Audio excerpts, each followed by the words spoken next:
प्रस्तावना। 1970 के परवर्ती दशक में यह समझ लिया गया था कि बुद्धि की सीमाएं होती हैं। यदि उस समय की अनियंत्रित दर से दुनी होती रहती तो पृथ्वी के प्राकृतिक संसाधनों का सीमित भंडार पूरी तरह चुक गया होता। यद्यपि तकनीकी आविष्कारों ने वृद्धि की सीमाओं के विस्तार में योगदान किया है, किंतु जांच का विचार यह है कि पर्यावरण की गहन क्षमता की दृष्टि की वृद्धि दर की सीमाएं होती है। आज इस तथ्य पर आम सहमति है कि पर्यावरण का पर पर्याप्त ध्यान दिए बिना कोई भी वृद्धि संपूर्ण भूमंडल के लिए खतरा बन सकती है। इस खतरे के प्रत्याबौत पर अनाराष्ट्रीय समुदाय की सजन प्रतिक्रिया हुई है। पर्यावरण सतत विकास संबंधी विहाय अंतर्राष्ट्रीय कार्यसूची में प्राप्त कर चुकी हैं। पिछली शताब्दी में पर्यावरण के लक्ष्य को लेकर घले अनाराष्ट्रीय उपाध्यानों घोषणाओं एवं समझौतों की प्रचुरता रही है। जहां घोषणाएं पर्यावरण रक्षा के प्रति सामान्य प्रतिबद्धता से युक्त किंतु किसी प्रकार के कानूनी बंधन से मुक्त होती हैं, वहीं समझौतों में सदस्य राज्यों के लिए अनिवार्य कानूनी बाध्यताएं होती है और उनका संबंध पर्यावरण की कुछ विशिष्ट समस्याओं से होता है। अनेक अवसरों पर राज्यों के और उनकी सरकारों के सर्वोच्च प्रतिनिधियों ने अंतर्राष्ट्रीय सम्मेलनों में एकत्र हो पर्यावरण रक्षा एवं विकास पर विचार किया है। पर्यावरण अशावो मूलभूत सिद्धांत जैसे पूर्वोपाय सिद्धांत, प्रदूषणादेह भुगतान सिद्धांत एवं सतत विकास सिद्धांत आदि भी अस्तित्व में आए। इसके अतिरिक्त एक अंतर्राष्ट्रीय संगठन की स्थापना की गई जो पर्यावरणता के उद्देश्य को प्रोत्साहित करने के लिए समर्पित है। पर्यावरण संबंधी समस्याओं पर विचार करने के लिए विश्व पर्यावरण संगठन वर्ल्ड एनवायरनमेंट ऑर्गेनाइजेशन WHO नाम से एक केंद्रीकृत विश्व निकाय बनाने की बातें भी चल रही हैं। अंतर्राष्ट्रीय स्तर पर इतने उत्कट प्रयत्नों के बावजूद इन प्रयासों को सफल बनाने के लिए अनेक चुनौतियों का सामना करने की आवश्यकता है। पर्यावरण संबंधी जिन विविध समस्याओं की पहचान की गई है, उनमें से कुछ वन, बंध जीवन, जैव विविधता, तराई प्रदेश, प्रवासी जातियों आदि प्राकृतिक संसाधनों एवं पारिस्थितिकी तंत्रों के संरक्षण से संबंधित हैं। के मुद्दे इस बात पर प्रश्न उठाते हैं कि पृथ्वी कितना दे सकती है। अन्य मुद्दे इस तथ्य को सुनिश्चित करने से संबंधित है कि हम पर्यावरण की वहन वाम्बा की सीमाओं में ही रहें। ये मुद्दे प्रायः ओजोन अवक्षय, भूमंडलीय तापन, जोखिमी मलबी, स्थायी कार्बनिक प्रदूषक, पर्सिस्टेंट ऑर्गेनिक पोल्यूटेंट्स पॉप्स, जोखिमी रसायन, आनुवंशिकीय पारित जीव, जेनेटिकली मॉडिफाइड ऑर्गेनिज्म GMOs, वायुमंडलीय प्रदूषण, सागरीय प्रदूषण आदि से संबंधित है। इस मूल प्रश्न से भी संबंधित है कि पृथ्वी कितना सहन कर सकती है। पर्यावरणीय समस्याओं की विविधता के कारण अंतर्राष्ट्रीय स्तर पर अलग अलग पर्यावरण समस्याओं से संबद्ध लगभग 200 बहुपक्षीय पर्यावरण समझौती मल्टीलेटरल एनवायरमेंटल एग्रीमेंट्स मियास के कारण कानूनी शासन बहुदिश है। 11.2 पर्यावरण एवं विकास पर आयोजित प्रमुख सम्मेलन। सन 1972 में स्टॉकहोम में नानक पर्यावरण पर आयोजित सम्मेलन से प्रारंभ कर सन 1992 में रियो डी जेनेरो, ब्राजील में राज्यों सरकारों के अधिकतम प्रतिनिधियों के जन समूह का लेखाजोखा यहाँ प्रस्तुत किया जा रहा है, जिसमें अंतर्राष्ट्रीय समुदाय द्वारा पर्यावरण आस्था के उद्देश्य को प्रदान की गई उच्च प्राथमिकता दर्शाई गई है। स्टॉकहोम सम्मेलन सन 1972 में स्टॉकहोम, स्वीडन सम्मेलन के नाम से संयुक्त राष्ट्र द्वारा मानव पर्यावरण पर आयोजित सम्मेलन United Nations conference on the human environment ऊंचे भूमंडलीय कार्यसूची में पर्यावरण रामबंधी विंताओं को शामिल करने की दिशा में पहला कदम था। पहली कर वायु प्रदूषण, जल प्रदूषण और रायन्य विलेपन जैसे मुद्दे विषमंग पर विचार के विकास बनाए गए थे। कटकहोम में इस बात पर सहमति बनी थी कि शानी, राष्ट्रीय सहयोग, विकास एवं सीबी उन्मूलन जैसे पारस्परिक पर्यावरण प्रति एक पवित्र दृष्टिकोण की आवश्यकता थी। इस सम्मेलन का 16वां मानव पर्यावरण पर आयोजित सम्मेलन में 11 राज्यों ने भाग लिया, यद्यपि उनमें से केवल प्रतिनिधित्व चुनाव राज्याध्यक्षों ने किया था। भारत उन 2 में से एक था। स्टॉक में मोक्षीय प्रधानमंत्री श्रीमती इंदिरा गांधी ने इस बात पर जोर देकर कि गरीबी सबसे जादूषण कारक है, प्रमावाली संघ से अपनी उपस्थिति दर्ज कराई थी। स्टॉकहोम सम्मेलन के परिणामस हुई स्टॉक गोरामा पर्यावरण की था एवं साकी समृद्धि के लिए विश्व जन समुदाय की प्रेरित बने एवं पुलिये सियाला शामिल किए गए थे और पर्यावरण नीति के लिए उसकी कार्य योजना में 106 संस्तुतियों सुनाई गई थी। स्टॉकहोम सम्मेलन के परिणामस्थ संयुक्त राष्ट्र का United Nations Environment Programme UNEP के नाम से संयुक्त राष्ट्र के एक नए तंत्र का गठन किया गया, जो अन्य संगठनों के कार्यक्रमों में पर्यावरण संबंधी महत्व के विकास एवं समन्वय के लिए उत्प्रेरक काम करता था। संयुक्त राष्ट्र ने उक्त सम्मेलन संयुक्त राष्ट्र द्वारा मानव पर्यावरण पर आयोजित सम्मेलनों की सफलता के बाद अन्य 18 महत्वपूर्ण सम्मेलनों का आयोजन किया, जो स्टॉकहोम में उठाए गए मुझे जैसे जनसंख्या, जल, चाद्य प्रवास और मंथलीय प्रसार में से एक या अधिक से संबंधित थे। इन सम्मेलनों के बाद अनेक घोषणाएं सामने आई और संकाय लिए गए। यह जानना चौक है कि स्टॉकहोम सम्मेलन के आयोजन हेतु पारित हाकमा के संकल्प में कहा गया था कि आर्थिक एवं सामाजिक विकास के लिए मानव पर्यावरण का निवारण अत्यंत आवश्यक है। स्टॉकहोम सम्मेलन संयुक्त राष्ट्र द्वारा मानव पर्यावरण पर आयोजित सम्मेलन को प्रारंभ से ही पर्यावरण और विकास के बीच की कड़ी के संबंध में विचार व्यक्त किए जाने लगे थे। सन 1967 में हमारा साझा भविष्य आर कमान फारे शीर्षक से ब्रिटलैंड आयोग को प्रतिवेदन में सतत विकास की व्यापक रूप से स्वीकृत परिभाषा का कथन इस प्रकार किया गया था। ऐसा विकास जी वर्तमान की आवश्यकताओं की पूर्ति तो करता ही हो वरन भावी पीढ़ियों की आवश्यकता पूर्ति हेतु आवश्यक उनकी क्षमता के साथ किसी प्रकार का समझौता न करता हो। बुटलैंड आयोग के प्रतिवेदन के आधार पर ही स्टॉकहोम सम्मेलन की 19वीं वर्षगांठ पर एक भूमंडलीय सम्मेलन के आयोजन की आधारभूमि भी तैयार की गई। रियो भू शिखर सम्मेलन स्टॉकहोम सम्मेलन के 20 वर्ष बाद रियो भू शिखर सम्मेलन के नाम से प्रसिद्ध पर्यावरण एवं विकास का संयुक्त राष्ट्र सम्मेलन UN conference on environment and development said Rio de Janeiro Brazil में 1992 में आयोजित किया गया। इस सम्मेलन में 100 राज्यों एवं सरकारों के प्रमुखों ने भाग लिया। यह किसी भी अनाराष्ट्रीय सम्मेलन में भाग लेने वाले राज्य प्रमुखों की सबसे बड़ी संख्या थी। इस शिखर सम्मेलन का महत्व इसलिए और अधिक हो गया था कि इसमें पर्यावरण पर मानवीय गतिविधियों के कारण पड़ने वाले प्रतिकूल प्रभाव के प्रति जागरूकता पर विशेष रूप से विचार हुआ था। रियो सम्मेलन के केंद्रीय मुद्दों में जलवायु परिवर्तन तथा जैव विविधता एवं वन्य संरक्षण सम्मिलित किए गए थे। किंतु रियो भू शिखर सम्मेलन में भूमंडल के उत्तरी एवं दक्षिणी देशों में स्पष्ट मतभेद उमरे थे। दक्षिण के विकासशील देशों ने पर्यावरण संबंधी चिंताओं को संपन्नों की बीमारी के रूप में प्रस्तुत किया था। भू शिखर सम्मेलन में अनेक कानूनी प्रपों का प्रावधान किया गया था। पूर्ववर्ती स्टॉकहोम घोषणा की भांति ही पर्यावरण एवं विकास संबंधी रियो घोषणा में भी पर्यावरणता एवं विकास रामबंधी गतिविधियों के निर्देशक सीमाना तय किए गए थे। 42 अध्यायों वाले विशालकाय दस्तावेज कार्यसूची 21 में 21वीं शताब्दी के लिए विकास संबंधी अनेक क्षेत्रों के कार्यों की अंतिम रूपरेखा प्रस्तुत की गई है। इस दस्तावेज में पर्यावरण एवं विकास के स्तर को प्रभाव का समाकलित किया गया है और तार चढ़ाव युक्त प्रतिभागितात्मक एवं सामुदायिक दृष्टिकोणों पर जोर दिया गया है। जलवायु परिवर्तन तथा जैव विविधता पर 2 बाध्यकारी कानूनी प्रयल अंगीकार किए गए जिनके नाम थे जलवायु परिवर्तन पर संयुक्त राष्ट्र को जैसे की संधि UN framework convention on climate change UNFCCC, जैव विविधता संधि convention and biological diversity CDD तथा वन्य सिद्धांत भी अंगीकार किए गए, हालांकि वे कानूनी सही बाध्यकारी नहीं थे। मरुस्थल प्रसार को रोकने के लिए सम्मेलन भी शुरू किया गया। रियो शिखर सम्मेलन में ही संयुक्त राष्ट्र सतत विकास आयोग की नींव में डाली गई। विधि 5 रिधि भू शिखर सम्मेलन के 5 वर्ष बाद संयुक्त राष्ट्र महासभा का एक विशेष अधिवेशन 1909 में हुआ जिसे आम व्यवहार में रियो 5 कहा जाता है। इस अधिवेशन में रियो शिखर सम्मेलन के बाद हुई प्रगति का मूल्यांकन किया गया था। इसमें बढ़ती हुई गरीबी, असमानता एवं पर्यावरणीय निम्नीकरण की ओर ध्यान दिलाया गया था। रियो 10 रियो शिखर सम्मेलन वो 10 वर्ष बाद के आकलन रियो 10 ने 2002 में जीशान्याबरी में विश्व सतत विकास शिवार सम्मेलन world summit on sustainable development WSSD का रूप लिया। इस शिखर सम्मेलन विश्व सतत विकास शिखर सम्मेलन का लक्ष्य कार्य सूची 21 में निर्धारित लक्ष्यों में हुई प्रगति तथा उनको क्रियान्वयन में कुछ देशों द्वारा डाली जा रही अश्वनी का पुनरीक्षण फकना, प्रतिबद्धताओं के क्रियान्वयन में तेजी लाना तथा पूरी प्रक्रिया को राजनीतिक संवेग से अनुप्राणित करना था। जोहानसबर्ग में जिन विवादास्पद एवं अवितिच्छय मुद्दों पर विचार किया गया था वे थे विल, तकनीकी स्थानांतरण, क्षमता निर्माण, व्यापार एवं शासन आदि। शिखर सम्मेलन विश्व सतत विकास शिखर सम्मेलन के परिणामस्वरूप सतत विकास पर जोहानसबर्ग घोषणा तथा जोहानसबर्ग क्रियान्वयन योजना प्रस्तुत हुई। World Summit for Social Development WSSD। संयुक्त राष्ट्र द्वारा 1995 में कोपेनहेगन में विश्व सामाजिक विकास शिखर सम्मेलन का आयोजन किया गया जिसके माध्यम से जन को विकास के केंद्र में लाया गया। विभिन्न राष्ट्रों की सरकारों ने बैठक करके उन 3 मूल सामाजिक आर्थिक विषयों पर विभाग किया जो विकास के लिए अनिवार्य थे। ये विषय हैं गरीबी उन्मूलन, 100% रोजगार को प्रोत्साहन, सामाजिक समाकलन का पोषण। इस शिखर सम्मेलन में सरकारों के बीच प्रति पर सहमति हुई जो निम्नलिखित है। सामाजिक विकास ही प्रगति में समर्थ बना सकी। एक ऐसे आर्थिक, राजनीतिक, सामाजिक, सांस्कृतिक एवं कानूनी बावका का सरार्जन जी लोगों को। 2 प्रत्येक देश द्वारा निर्धारित लक्ष्य तिथि गरीबी का पूर्ण उन्मूलना। 3 मूलभूत नीति के गंतव्य के 100% फैसगार का समर्थन। 4 सभी प्रकार के मानवाधिकारों में वृद्धि और उनकी रक्षा पर आधारित सामाजिक समाकलन की प्रेरणा। 5 स्त्रियों एवं पुरुषों के बीच निष्पक्षता एवं समानता की। 6 शिक्षा एवं संबंधित स्वास्थ्य तक न्यायसंगत सार्वभौम गहु प्राप्त करना। 7 आरिका तथा अन्य अल्पतम विकसित देशों के विकास में चीरता होना। वर्सिटी 1 संत्यतात्मक समायोजन कार्यक्रमों में सामाजियात के तथ्यों को निश्चित। 9 सामाजिक विकास के लिए निर्धारित संसाधनों को बढ़ाना। 10 संयुक्त राष्ट्र के माध्यम से सामाजिक विकास के लिए सहयोग को स्वीकृत। विश्व सामाजिक विकास शिखर सम्मेलन 5 WSSD+5 उक्त शिखर सम्मेलन के 5 वर्ष बाद जून 2000 में अनुवर्ती कार्रवाई के लिए संबद्ध सरकारी की बैठक हुई जिसमें गरीबी निवारण की दिशा में हुई प्रगति तथा अगले कदमों के लिए सर्वपक्षीय दृष्टि की रूपरेखा बनाने का कार्य निर्धारित किया गया। इसमें भूमंडलीकरण तथा सामाजिक न्यायसंगतता जैसे नए मुद्दों पर भी विचार किया। अधिकतर अंतर्राष्ट्रीय सम्मेलन घोषणाओं एवं मार्गदर्शी सिद्धांतों के अंक साथ समाप्त होते हैं। सामान्यतः सुलभ कानूनों सॉफ्ट लॉ के नाम से कहे जाने वाले ये कानूनी रूप से अबाध्यकारी सावन लक्ष्यों, गंतों एवं देशों से संबंधित सामान्य कथनी का व्यवहार करते हैं।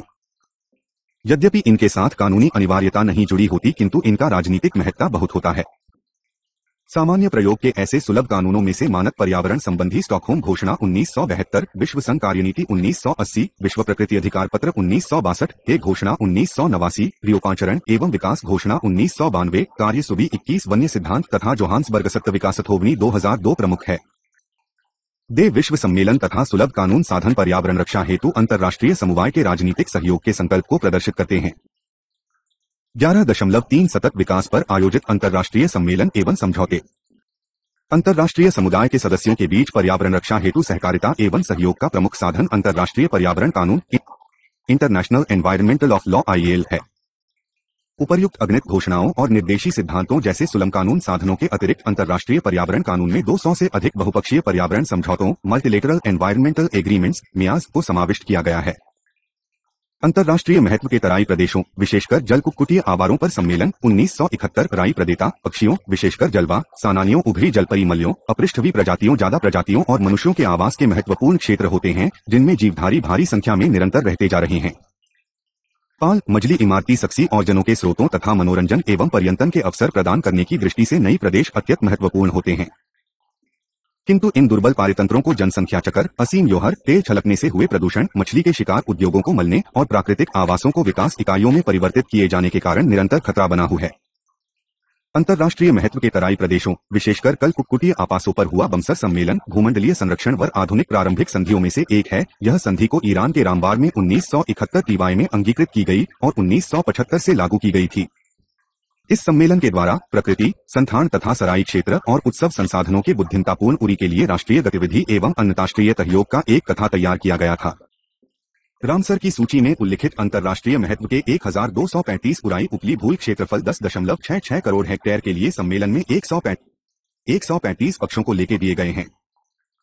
यद्यपि उक्त सम्मेलन का जोर मूल रूप से जल पक्षियों को आवास प्रदान करते हेतु तराई स्थलों के संरक्षण और उनके उपयुक्त प्रयोग पर था, किंतु समय बीतने के साथ साथ सम्मेलन की परिधि विस्तृत होती गई जिसमें संखान और उपयुक्तमा प्रयोग के सभी यक्ष शामिल कर लिए गए। रामसर सम्मेलन का सदस्य राज्य साइज के संसाधनों के श्रेष्ठतम संभव प्रयोगों को सुनिश्चित करने के लिए कानून बनाने सहित राष्ट्रीय स्तर पर नौलियों तथा कार्रवाइयों के विकास पर सहमत होता है। ऐसे राज्य की अपने क्षेत्र में कम से कम एक या अधिक उपर्युक्त स्थानीय को अंतर्राष्ट्रीय महत्ता के तराई सालों की रामसर सूची में शामिल कराने के लिए निर्दिष्ट करना चाहिए और उनके संखान एवं उपयुक्त उपयोग को बढ़ावा देना चाहिए। उसे सनराइज स्थल रांकाण को ध्यान में रखते हुए तथा अपने क्षेत्र के तराई स्थलों चाहे वे रामसर सूची में ही या नहीं के बुद्धिमत्तापूर्ण उपयोग को बढ़ावा देने के लिए अपनी भूमि को उपयोग की योजना को बनाना और लागू करना चाहिए। उसे अपने तराई स्थलों में चाहे वे रामसर सूची में हो या नहीं प्रकृति संरक्षण क्षेत्र अभयारण्य बनाने चाहिए और उनसे संबंधित अनुसंधान प्रबंधन एवं अभिरक्षा के प्रशिक्षण कार्यक्रम चलाने चाहिए। उसे बन्ना पक्षी से भी विशेष रूप से साझे तराई स्थली जलीय मंत्री एवं प्रजातियों यो विषय में सम्मेलन के निर्णयों को लागू कराने हेतु विचार विमर्श करना चाहिए। उसे हर 3 वर्ष में एक बार विभिन्न पक्षों को सम्मेलन में रामसर सम्मेलन को प्रति अपनी प्रतिबद्धताओं और क्रियान्वयन संबंधी राष्ट्रीय प्रतिवेदनी को प्रस्तुत करते रहना चाहिए। विश्व की सांस्कृतिक एवं प्राकृतिक विरासत के संरक्षण हेतु सम्मेलन 1972 कुछ सांस्कृतिक एवं प्राकृतिक स्थल इतने उत्कृष्ट एवं विश्वजनीन महत्व को है कि जिस देश में स्थित हैं उसकी सीमाओं से बाहर भी वे मनुष्यता की ऐसी सामान्य विरासत का प्रतिनिधित्व करते हैं जिनकी क्षति मानवजाति के लिए अपूरणीय होगी। फिर भी उनमें से बहुसंख्यक आज अति उपयोग प्रदूषण अभिवृद्ध पर्यटन विकास संबंधी गतिविधियों आदि के प्रतिकूल प्रभावों के कारण खतरे में हैं। विश्व विरासत संरक्षण समझौता 23 नवंबर 1972 को अंगीकार किया गया था और 17 दिसंबर 1975 से लागू किया गया था। इस समझौते में भागीदार सदस्य 175 हैं। विश्व विरासत संबंधी उक्त सम्मेलन का प्रयोजन विश्व की सांस्कृतिक एवं प्राकृतिक विरासतों को पहचानना और उनका संरक्षण करना है। यह इस कार्य को सांस्कृतिक प्राकृतिक या उत्कृष्ट विश्वजनीन के मिश्रित क्षेत्रों के विरासत स्थलों की सूची बनाकर तथा संपूर्ण मनुष्यता के लिए उनके संज्ञान की कक्षा को अंतर्राष्ट्रीय स्तर के प्रयत्न द्वारा सुनिश्चित किया जाता है। इस समझौते का सबसे महत्वपूर्ण लक्षण यह है कि वह प्रकृति संरक्षण एक सांस्कृतिक स्थली को धरीक्षण को एकल प्रबल के में जोड़ता है। इस धारणा के आधार पर कि सांस्कृतिक पहचान उस प्राकृतिक पर्यावरण से संबद्ध रहती है जिसमें उसका विकास हुआ होता है। यह समझौता प्रकृति और संस्कृति को संपूरक मानता है। विश्व सूची में इस समय 30 संपदा 563 सांस्कृतिक स्थल हैं, 144 प्राकृतिक में 125 देशों में पीसे हुए हैं। 80 के अंतर्गत से घिरी विश्वविक्स भी सूची हैं जिन्हें हतकाल ध्यान देने योग्य और आपात कार्रवाई की आवक की माना गया है। विश्व विरासत समझौते के भागीदार देश को अपने राज्य क्षेत्र सांस्कृतिक एवं प्राकृतिक पानी की पहचानना या निरूपित करना चाहिए। बसे अपने राज्य क्षेत्र में सीमा विश्व स्वास्थ्य एवं राष्ट्र स्तरीय स्थलों को संरक्षण के लिए सभी प्रयत्न करने चाहिए। ऐसे प्रयत्नों में किसी विरासत की खरा की योजना रामबंधी कार्यक्रमों में समाकलित करने की सामान्य नीति को अंगीकार करना, विरासत के संखाण एवं प्रस्तुतिकरण के लिए सेवाओं का बीचा तैयार करना, वैज्ञानिक एवं तकनीकी अध्ययनी एवं शोध का विकास, कानूनी, वैज्ञानिक, तकनीकी, प्रशासनिक एवं वित्तीय दृष्टि से समुचित उपाय वाला राष्ट्रीय या क्षेत्रीय प्रशिक्षण केंद्रों की स्थापना या विकारा का पोषण तथा द्वारा क्षेत्र में वैज्ञानिका शौच की प्रोत्साहन देना शामिल किए जाने चाहिए। उसे जनादेश में स्थित विरासत स्थतरी को पहचानने, उनकी रक्षा करने, उन्हें संरक्षण प्रदान करने तथा उनके प्रस्तुतिकरण के लिए सहायता का हाथ बढ़ाना चाहिए। उसे जानबूझकर ऐसा कोई प्रयत्न नहीं करना चाहिए जो प्रत्यक्ष अथवा परोक्ष कम से सांस्कृतिक एवं प्राकृतिक विरासत को क्षति पहुंचाने वाला हो। उसे अपने क्षेत्र में स्थित सांस्कृतिक एवं प्राकृतिक विरासत के उन स्थलों की विस्तृत सूची विश्व विरासत समिति के समक्ष प्रस्तुत करनी चाहिए जो विश्व विरासत सूची में सम्मिलित किए जाने के उपयुक्त ही।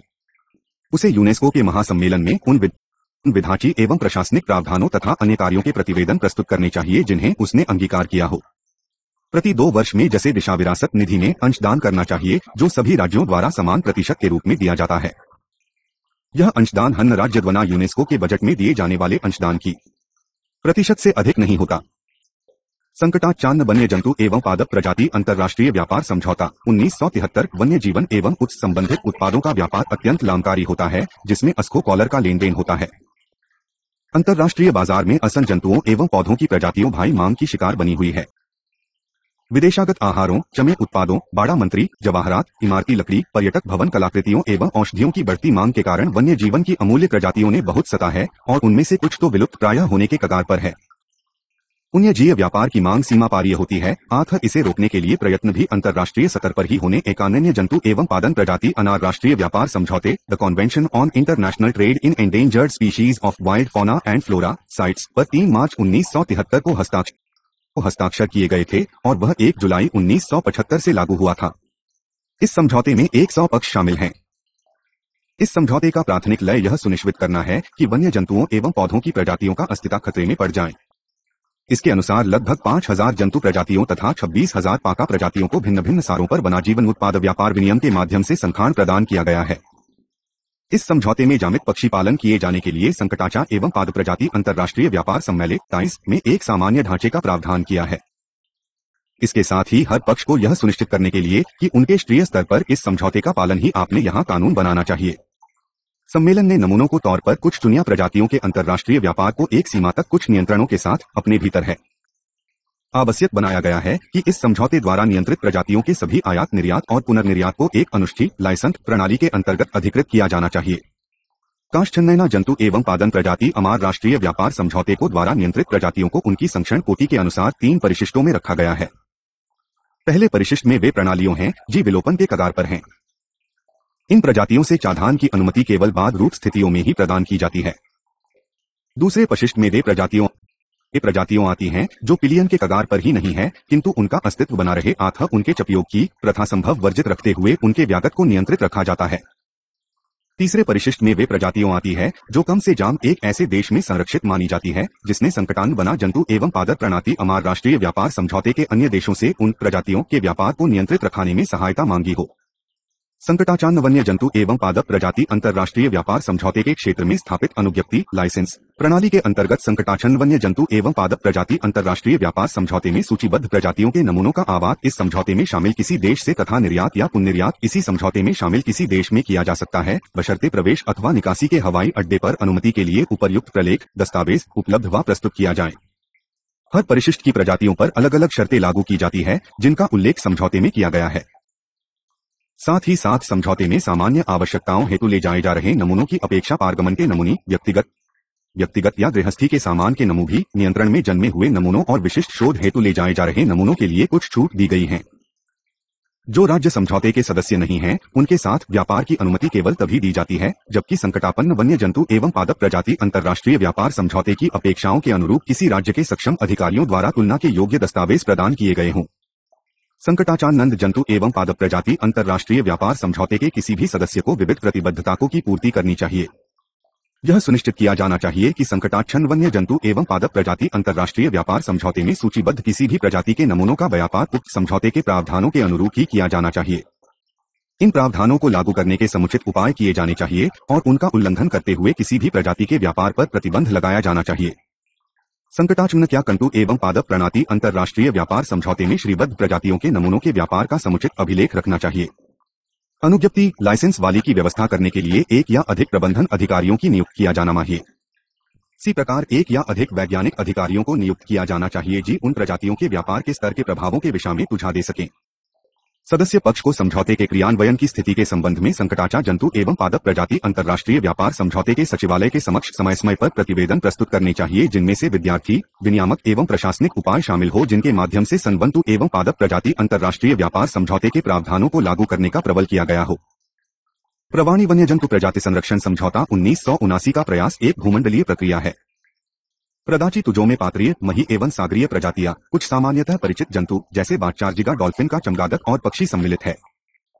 प्रवासी राष्ट्रों की सीमा को के पार बराते पहते हैं, अत विशेष रूप से असुरक्षित होते हैं। अपनी पूरी यात्रा में से चतुर्विक रूप से एक विशेष प्रकार के स्थान पर निर्भर होते हैं, अतः उन्हें अलग-अलग प्राथमिकताओं एवं याले विभिन्न देशों में उनके अनुकूल पर्यावरण के आधार पर खोजा जा सकता है। इसी कारण वाय प्रवासी प्रजातियों के सामने प्रजनन क्षेत्रों में घटते हुए आवार, प्रथाज में मायों में शिकार की बढ़ती हुई प्रवृत्ति और आहार क्षों की कमी के कारण खतरे और भी अधिक होते हैं, अतः उन्हें उनके संपूर्ण क्षेत्र में विशेष संकाम देने के प्रयत्नों की आवश्यकता है। SCMS या बॉन समझौते के नाम से प्रसिद्ध प्रवासी वन्य जंतु प्रजाति संरक्षण समझौता 23 जून 1979 को चौन में अंगीकार किया गया और उसे 1 नवंबर 1983 से लागू किया गया था। इस समझौते में इस समय 80 सदस्य हैं। समझौता प्रयासी मार्मिक शासनीय पूर्व पक्षी प्रजातियों को संपूर्ण क्षेत्र में संरक्षण देने के उद्देश्य से एक भूमंडलीय प्रयास है।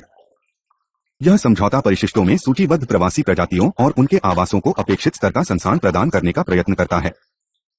परिशिष्ट 1 में संवाटाच्छन्न, खतरे से घिरी हुई प्रजातियों की सूची है, जिन्हें संपूर्ण सुविधा की आवश्यकता है। इनकी संख्या सितंबर 2002 तक 85 थी और इनमें साइबेरियाई सारण, सफेद पूंछ वाला गरुड़ बापा, चौसरी चोंच वाला कछुआ तथा मुरंग जैसी प्रजातियों शामिल हैं। परिशिष्ट 2 में वे प्रवासी घुमंतु प्रजातियों हैं, जिनकी खा हेतु अंतर्राष्ट्रीय सहकारी कार्रवाई की आवश्यकता है। इन प्रवासी प्रजातियों के संरक्षण एवं प्रबंधन के लिए बहुपक्षीय समझौतों की आवश्यकता है। इन परिशिष्टों में उपर्युक्त वैज्ञानिक प्रमाण उपलब्ध होने पर संशोधन किए जा सकती है। समझौते में संबद्ध पक्षों इना सहकारी शीघ्र गतिविधियों चाताने की भी आज्ञा है। अनुच्छेद 5 में समझौते के मार्गदर्शक सिद्धांत विस्तार से दिए गए हैं। के तत्वावधान में यूरोप में चमगादड़ों, भूमध्य सागर और काला सागर में तिमिंगली, सिटेचियाबियो, बाल्टिक तथा उत्तरी सागरों में छोटे तिमिंगली, वाजेन सागर में सील मधुलियों, अफ्रीकी यूरेशिया प्रवासी जल पक्षियों, साइबेरियाची सारसी, हिंद महासागर और दक्षिण पूर्वी अफ्रीका में छोटी चौंग वाले जल मुर्गादियों तथा समुद्री कछुओं के संरक्षण पर ध्यान केंद्रित करते हुए बहुत से समाझीले किए गए हैं। CMS का पक्ष होने पर सदस्य राज्य अपने राज्य क्षेत्र में रहने वाली या वहीं होकर गुजरने वाली हमाजंतु प्रजातियों की रक्षा के लिए सहमति प्रदान करता है और निम्नलिखित काबिलियों को स्वीकार करता है।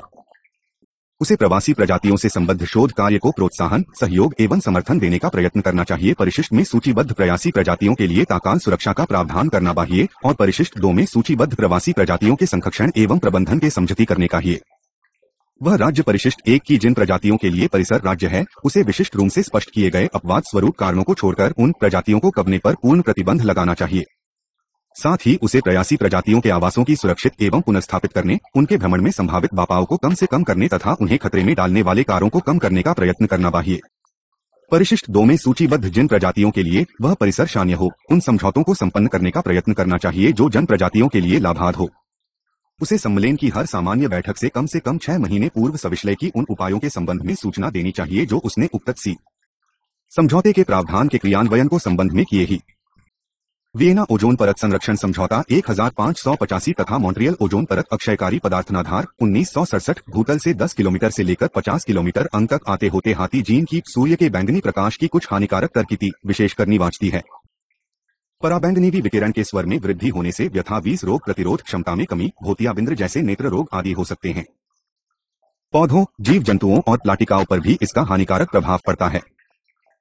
ओजीन का अक्षय क्लोरोकार्बो CFCS के कारण जैठा है, जिनका उपयोग एरोसोली, फोगो, शौठन मंत्री, वातानुकूलन यंत्री, विश्वको, अग्निशामकों आदि में किया जाता है। ओजोन पैदा सन 1985 में अंटार्कटिक के उमर ओजोन छिद्र की खोन से प्रमाणित हुआ था और तभी से ओजोन वय के निरीक्षण किए जाते रहे हैं। वियना ओजोन परत संरक्षण समझौता वियना समझौता 22 मार्च 1985 को अंगीकार किया गया था और 22 सितंबर 1988 को लागू किया गया था।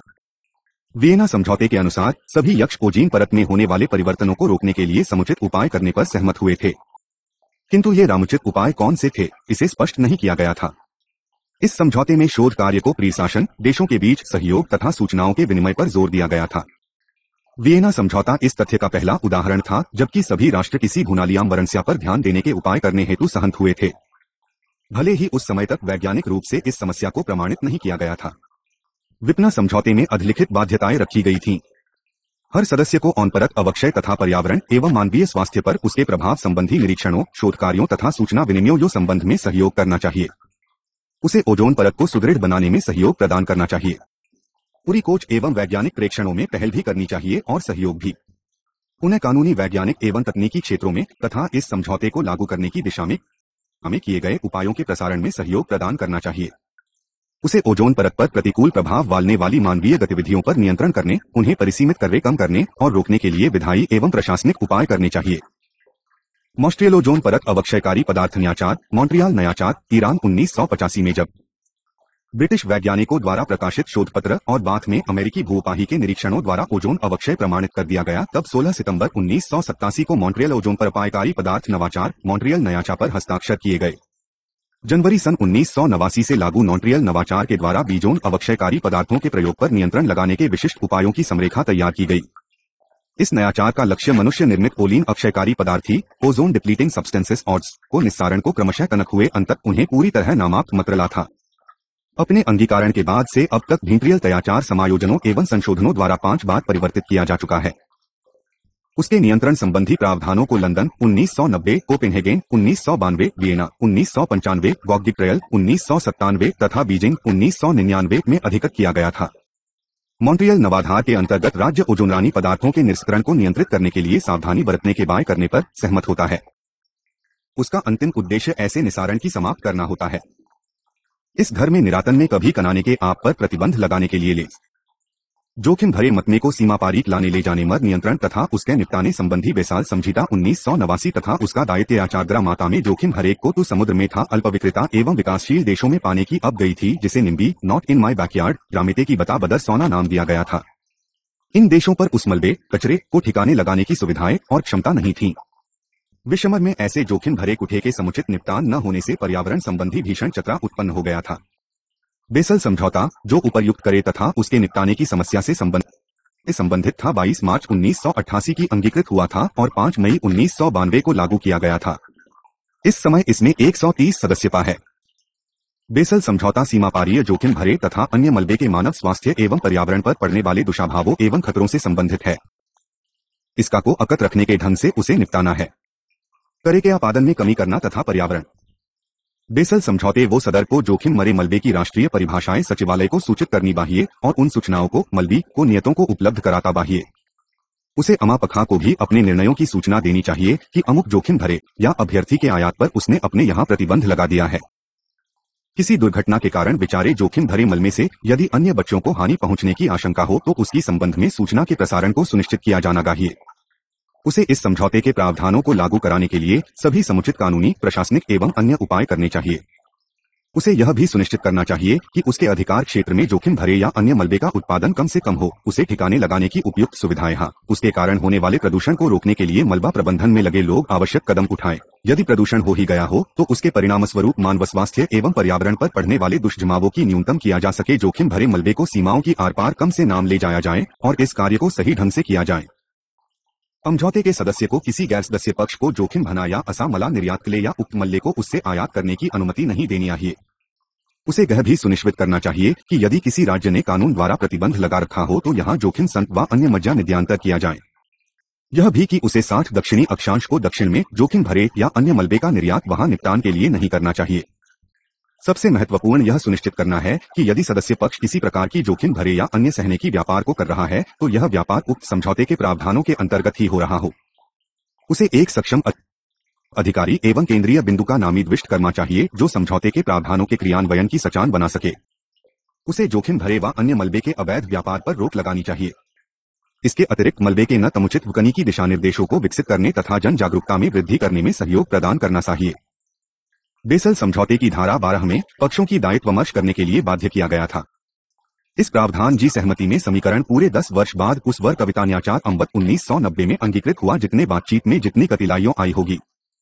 The peoples. जैव विविधता पर समझौता convention on biological diversity CIID विविधता पृथ्वी पर जीवन की परिवर्तनशील प्रकाश यद्यपि तक 17.5 लाख प्रजातियों की शिला माना आता है कि उनकी कुल संख्या 13 करोड़ है। जैव विविधता पर हर प्रजाति के अनुवांगी थापा विविधता को भी प्रकट करते हैं। उपल का नौमिक प्राकृतिक संगापनों पर जनसंगमा के बढ़ते हुए दाय ने जैव विविधता को भीषण खतरे की सीमा तक क्षति पहुंचाई है। 20वीं शताब्दी में विषय की जनसंख्या 12 गुनी बढ़ी है और उसकी आर्थिक समृद्धि 18 गुनी हुई है। इसके साथ साथ उपभोग के नित्य परिवर्तित होते बीजों और पर्यावरण की दृष्टि से हानिकारक तकनीकों की वृद्धि के कारण जैव विविधता को भी तीव्र गति से अति पहुंची है। जैव विविधता का समझौता रियो भू-शिसार सम्मेलन में 5 जून 1990 को अंगीकार किया गया था और उत्ते 29 दिसंबर 1993 को लागू किया गया। अपने 187 सदस्यों की संख्या के बल पर यह समझौता अत्रमुच ही विश्वव्यापी सदस्यता होने की मुक्ति कर सकता है। इसमें अतिबद्धता सुनिश्चित की गई है कि आर्थिक विकास की प्रक्रिया के कारण भूमंडलीय पारिस्थितिकी को अति न पहुंचे। जैव विविधता का संरक्षण, उसके अवयवों का दीर्घकालीन उपयोग तथा जैविक संसाधनों का न्यायोचित एवं समान भागीदारी के साथ वयोग इस समझौते के 3 भूखा लक्ष्य है। जैव विविधता समझौते की धारा 19.3 के अनुसार कार्टागन जैव संरक्षण न्याचार कार्यान्वयन न्याचार 29 जनवरी 2000 को अंगीकार किया गया। इस नयाचार को हाल ही में 11 सितंबर 2003 को लागू किया गया है। इस नयाचार के माध्यम से जीव प्रौद्योगिकी के कारण विकसित रूपांतरित जीवों लिविंग मॉडिफाइड ऑर्गेनिजम्स LMOS के संभाव्य खतरों से जैव विविधता की रक्षा करने का प्रयत्न किया गया है। अधमसूचित सहमति एडवांस इन्फॉर्म्ड अग्रीमेंट आला प्रक्रिया के नाम से इस नवाचार में यह सुनिश्चित किया जाता है कि आयातक राज्यों को दी गई अग्रिम सूचना और उस पर उनकी पूर्व सहमति के आधार पर ही रूपांतरित जीवों का निर्यात किया जाए। जैव विविधता समझौते के सदस्य को कई बाध्यताओं का पालन कराना होता है। इनमें से कुछ प्रमुख है, उसे अनापक्षी एवं अंतर्राष्ट्रीय संगठनों के साथ जैव विविधता के संकरण एवं उनको सतत उपयोग में संकलन करना चाहिए। उसे जैव विविधता संरक्षण एवं उसके सतत उपयोग के लिए राष्ट्रीय कार्यनीतियों कार्यक्रमों को विकास जैसे सामान्य उपाय करने चाहिए। उसे जैव विविधता के संकलन एवं बुद्धिमत्तापूर्ण उपयोग के लिए उसके अवयवी को पहचानना चाहिए और उनका अनुविधान करते रहना चाहिए। उसे चंद प्रक्रियाओं और गतिविधियों को भी पहचानना चाहिए जिनका जैव विविधता पर विशेष रूप से प्रतिकूल प्रभाव पड़ सकता है और ऐसे प्रभावों का अनुवीक्षण भी करते रहना मारिए। उसे प्रजातियों को उनके मूल रूप में संरक्षित रखने के उपाय करने चाहिए। उदाहरण के लिए उसे सुरक्षित क्षेत्रों की प्रणाली की स्थापना करनी चाहिए, जैव संसाधनों को नियमित एवं व्यवस्थित करना चाहिए, पारिस्थितिक तंत्रों की रक्षा को प्रंचित करना, बाहर सुरक्षित क्षेत्र के आसपास के अन्य क्षेत्रों में पर्यावरण की दृष्टि से सही पूर्व कसरत विकास की अभिवृद्धि करनी चाहिए, निम्नीकृत पारिस्थितिक शीत तंत्रिका पुनर्स्थापन एवं जीववार करना चाहिए, जैव प्रौद्योगिकी के कारण यानास्ती जीवों के प्रयोग एवं मुक्ति से जुड़े हुए खतरों के नियमन के लिए साधन खोजने चाहिए, अन्य देशीय प्रजातियों के प्रवेश को रोकना चाहिए और देशी जाति समुदायों के ज्ञान एवं व्यवहार का सम्मान करना चाहिए। उसे सावरले घिरी हुई बालियों की या चाहिए और उनकी मूल अवस्था और स्थान के दाम के लिए वित्तीय एवं न संरक्षण देना चाहिए। जुने में संयत्स्य को जैव विविधता के मूल इतर संरक्षण के भी उमराव करने चाहिए। उदाहरण के लिए इतर सयो के संरक्षण की सुविधाएं, सुदामा रुतों से घिरी प्रजातियों का सुधार एवं पुनर्वारा के उपाय करना, इतर रूमी के संरक्षण के लिए जैव संसाधनों का संचय तथा वित्तीय एवं अन्य सहयोग प्रदान करने में सहयोग देना। इसके अतिरिक्त उसे जैव विविधता संरक्षण एवं सतत उपयोग के विचार को राष्ट्रीय निर्णयकारी धारा में समाकलित करके उनको अनुरूप प्रासंगिक जपाय करने चाहिए। उसे जैव संसाधनों के परंपरागत उपयोग को प्रोत्साहित एवं सुरक्षित करना चाहिए तथा निम्नीकृत क्षेत्रों में उपचारात्मक कार्रवाई को लागू कराने में स्थानीय जनता को समर्थन देना चाहिए। उसके सरकारी प्राधिकरणों एवं निजी क्षेत्रों में जैव संसाधनों के सतत उपयोग की विधियों के विकास के लिए सहयोग को प्रोत्साहन दिया जाना चाहिए। जैसे ऐसे उपाय करने चाहिए जो जैव विविधता संरक्षण के लिए प्रोत्साहन प्रदान करें। उसे इस दिशा में समुचित शोध प्रशिक्षण, सार्वजनिक शिक्षा एवं जागरूकता में भी अभिवृद्धि करनी चाहिए। परियोजनाओं के पर्यावरणीय प्रभावी के आकलन एनवायरमेंटल इम्पैक्ट ASSEMENTE की आवश्यकता वाली कार्यविधियों की चालू किया जाना चाहिए जिससे जैव विविधता पर अनुकूल प्रभाव पड़े। उसे ऐसी दशाओं के निर्माण का प्रयास करना चाहिए जिससे अन्य पक्षों के लिए भी पर्यावरण के सही उपयोग हेतु आनुवंशिक संसाधनों तक पहुंचना सुगम हो सके। उसे पौत्र विविधता संरक्षण एवं सतत उपयोग से संबंधित सूचनाओं के आदान प्रदान को सुगम बनाता चाहिए। इस कार्य के लिए वैज्ञानिक एवं तकनीकी सहयोग भी अनिवार्य है। 11.4 अंतर्राष्ट्रीय अभिकरण संयुक्त राष्ट्र पर्यावरण कार्यक्रम United Nations Environment Programme UNEP संयुक्त राष्ट्र पर्यावरण कार्यक्रम को स्टॉकहोम सम्मेलन के बाद 1972 में स्थापित किया गया था। यह पर्यावरण के क्षेत्र में संयुक्त राष्ट्र का प्रमुख निकाय है। संयुक्त राष्ट्र पर्यावरण कार्यक्रम भूमंडलीय पर्यावरण की दशा का आकलन करता है, अंतर्राष्ट्रीय पर्यावरण कानून के विकास को सुगम बनाता है तथा संयुक्त राष्ट्र की गतिविधियों का समन्वय करता है। वह कार्यक्रम बहुपक्षीय पर्यावरण समझौतों पर अनाराष्ट्रीय बातचीत को सुगम बनाने में महत्वपूर्ण भूमिका निभाता है तथा अनेका बहुपक्षीय पर्यावरण समझौतों के लिए सचिवालय का काम भी करता है।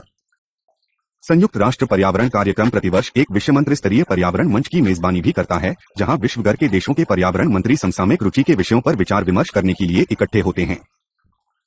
माय निकल्स आयोग, commission on sustainable development (CSD), संयुक्त राष्ट्र इस 1992 में मृशिखर सम्मेलन की अनुचित क्रियाविधि के रूप में सतत विकास आयोग का गठन किया गया था। यह आर्थिक एवं सामाजिक परिषद economic and social council (ECOSOC) का एक कार्यात्मक आयोग है, जिसमें हर 3 वर्ष संयुक्त राष्ट्र के सदस्यों में से 63 सदस्यों का चुनाव किया जाता है। यह आधी सतत विकास के उद्देश्यों को समर्थन देने वाले कार्यों में प्रेषक की भूमिका निभाता है। इसका अविदेश शिखर सम्मेलन के समझौतों जैसे कार्य सूची 21 तथा रियो घोषणा का स्थानीय, राष्ट्रीय, क्षेत्रीय एवं आष्ट्रीय परीक्षण एवं प्रतिवेदन प्रस्तुत करता है। वर्ष 2002 में हुए विश्व सतत विकास शिखर सम्मेलन के बाद आयोग जोहानाबर्ग कार्यान्वयन योजना के अनुवर्ती कार्यक्रम का भी अनुवीक्षण करता है। इस आयोग की सतत विकास की संबंधित मुद्दे पर विवाद करने के लिए 2-3 सप्ताह की एक बैठक पाती है। उनके अधिदेश स्पष्ट रूप से छिन्न भिन्न हैं।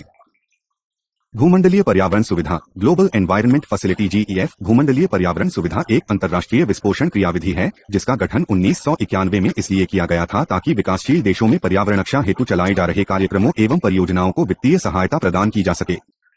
भूमंडलीय पर्यावरण सुविधा पर्यटन संबंधी उस समस्याओं पर विचार करने के लिए है जिन्हें विश्व पर्यावरण के लिए विषम माना गया है। ये समस्याएं हैं जैव विविधता, श्री क्षति, जलवायु परिवर्तन, ओजोन परत, अवाय अंतर्राष्ट्रीय जी का निम्नीकरण, मरुप्रसार तथा दीर्घस्थायी कार्बनिक प्रदूषक। भूमंडलीय पर्यावरण सुविधा जैव विविधता समझौते 1982 तथा जलवायु परिवर्तन पर संयुक्त राष्ट्र बांचे के समझौते 1992 के लिए निर्दिष्ट वित्तीय क्रियाविधि है। जुमनारीच पर्यावरण सुविधा द्वारा 140 से अधिक विकासशील देशों में 100 से अधिक परियोजनाओं जो अपनी ओर से $40 लाख की तथा अन्य कीति के साथ सह वित्त पोषण के रूप में $120 लाख की सहायता राशि दी गई है। वर्ष 2002 से 2003 में $29 लाख की पुनःपूर्ति राशि पर सहमति प्रदान की गई है। संयुक्त राष्ट्र विकास कार्यक्रम UNDP, संयुक्त राष्ट्र पर्यावरण कार्यक्रम UNEP तथा विश्व बैंक भूमंडलीय पर्यावरण सुविधा के क्रियान्वयन अभिकरण है, अर्थात परियोजनाओं के वास्तविक क्रियास्वधन का प्रबंध उनके द्वारा किया जाता है। भूमंडलीय पर्यावरण सुविधा का सचिवालय वाशिंगटन DC से संचालित होता है। इस संख्या में भागीदारी करने वाले 175 देश है। भारत भी उनमें से एक है जो इसमें 1994 में सम्मिलित हुआ था। भागीदार राज्य 3-4 वर्ष में एक बार भूमंडलीय पर्यावरण सुविधा सभा के रूप में बैठकर परियोजनाओं की प्रगति का आकलन करते हैं। एम सचिवालय सामान्यतः पर्यावरण रक्षा की इन रथाओं के अतिरिक्त प्रत्येक बहुपक्षीय पर्यावरण समझौते मियास का अपना सचिवालय है। राष्ट्रीय आधारभूत संस्थागत बांचे में अनेक बहुपक्षीय समझौते सचिवालय समाविष्ट है, जिनमें से प्रत्येक अपने में पर्यावरण क्षेत्र की देखभाल करता है।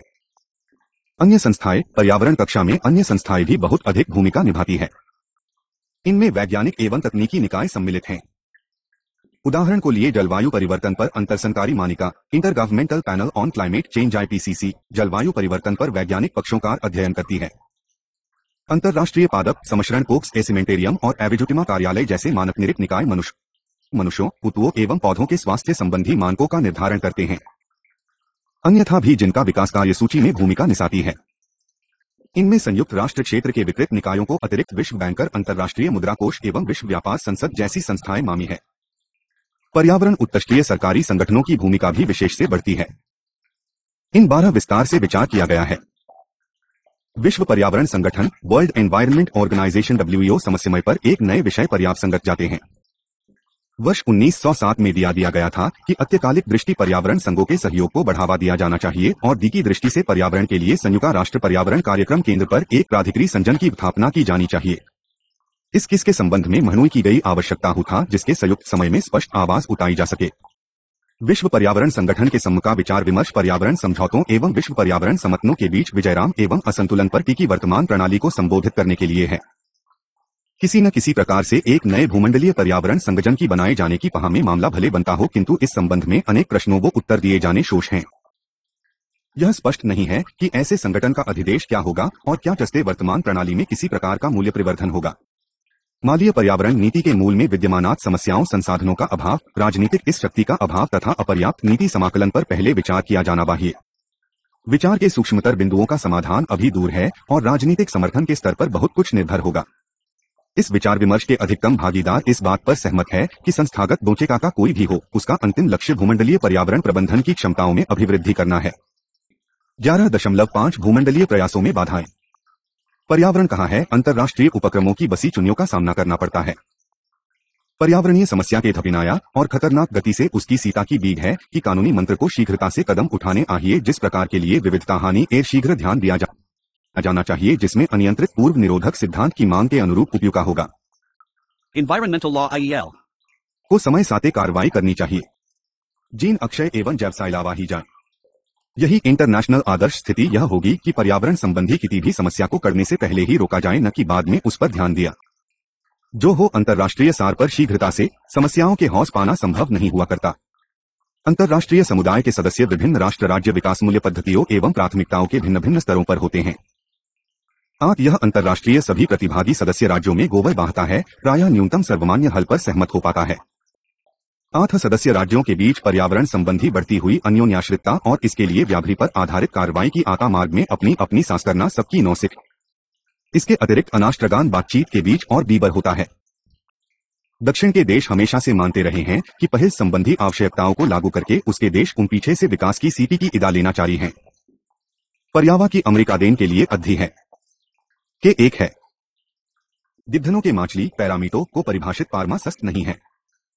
साथ ही सावधानी का सिद्धांत जैरा सिद्धांति के कारण विवाद उठ खड़े होते हैं, क्योंकि उनमें सुना कार्रवाइयों के नाम पर दुरुपयोग की गुंजाइश की लंका की जाती है।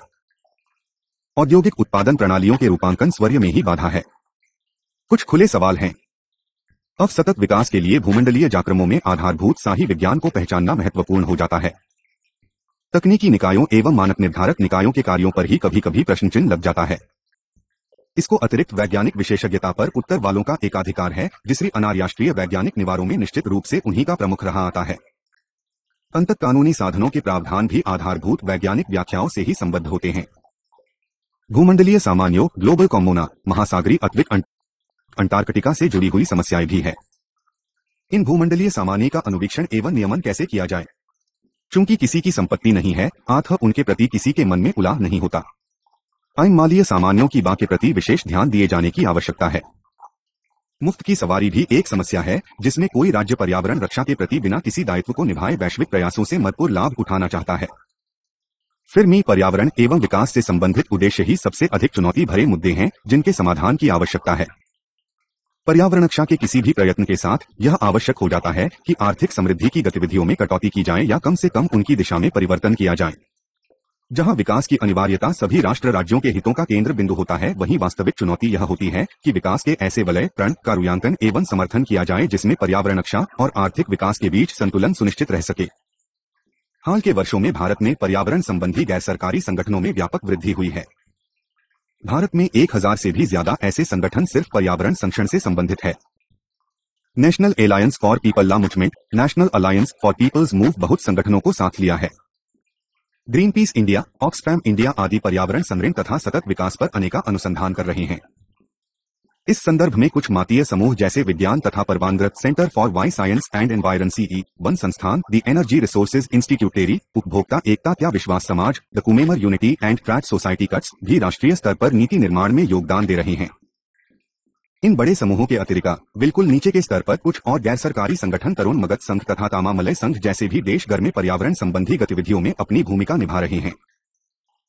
पर्यावरण संतान गतिविधियों नीचे के स्तर पर ज्यादा जोर पकड़ रही हैं।